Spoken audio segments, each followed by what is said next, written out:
Pernahkah Anda bertanya, bagaimana sebuah garam yang seharusnya hanya seharga 2.000 saja bisa dijual hingga ratusan ribu rupiah? Atau bagaimana investasi berbasis agama yang menjanjikan surga dunia berubah menjadi mimpi buruk bagi ribuan korban? Di negeri ini, label agama adalah senjata pemasaran yang memikat, tapi juga menghancurkan. Kita akan mengupas bagaimana agama dipelintir menjadi alat eksploitasi yang menguntungkan segelintir pihak, memakan korban tak terhitung, dan membongkar agenda tersembunyi di balik praktik ini. Jangan beranjak, karena apa yang Anda dengar bisa membuka mata terhadap kenyataan yang sering ditutupi.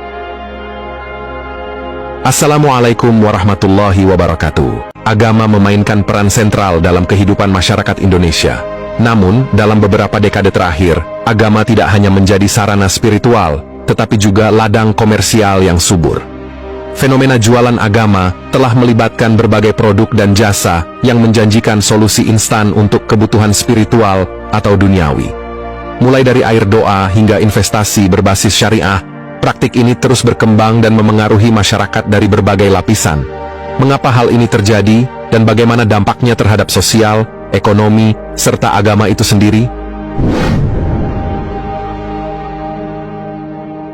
Salah satu alasan utama maraknya jualan agama adalah kebutuhan masyarakat akan solusi instan di tengah krisis spiritual.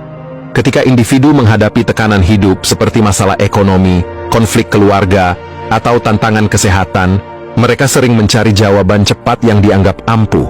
Di sini, agama menjadi pelarian utama. Namun, ketergantungan pada solusi instan ini dimanfaatkan oleh pihak-pihak yang melihat potensi komersial.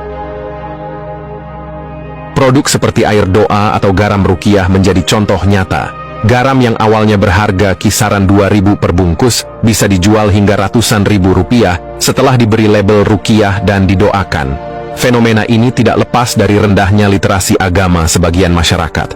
Banyak yang tidak memahami esensi ajaran agama dan cenderung percaya pada klaim yang tidak didukung bukti. Ketergantungan ini tidak hanya memunculkan praktik eksploitasi, tetapi juga menciptakan pola pikir irasional yang sulit dihilangkan. Kapitalisme agama menggambarkan bagaimana nilai-nilai religius dipelintir menjadi peluang bisnis yang menguntungkan. Produk berbasis agama seringkali menggunakan istilah seperti syariah, berkah, atau halal untuk menciptakan citra positif dan aman di mata konsumen. Ironisnya, tujuan agama untuk mendekatkan manusia kepada Tuhan justru berubah menjadi sarana eksploitasi finansial. Contoh besar adalah investasi Kampung Kurma yang pernah menjadi sorotan. Program ini mengklaim menawarkan keuntungan besar dengan menjual kafling tanah untuk menanam pohon kurma.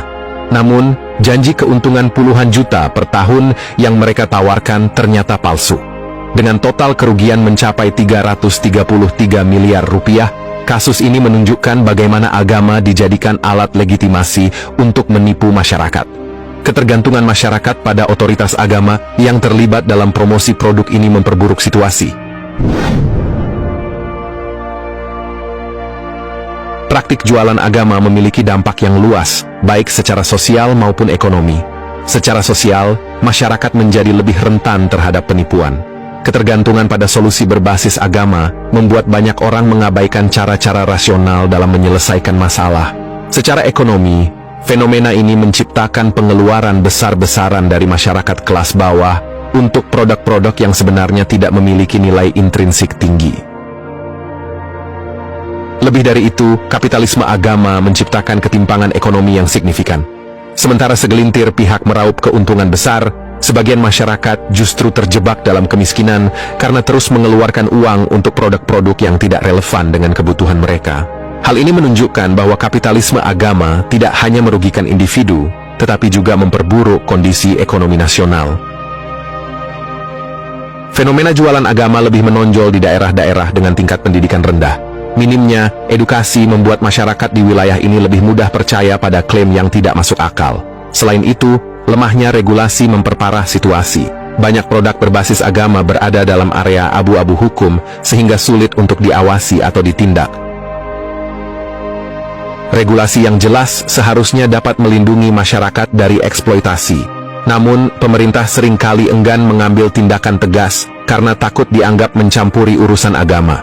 Akibatnya, praktik ini terus berkembang tanpa pengawasan, memberikan ruang bagi para pelaku untuk semakin bebas memanfaatkan celah hukum.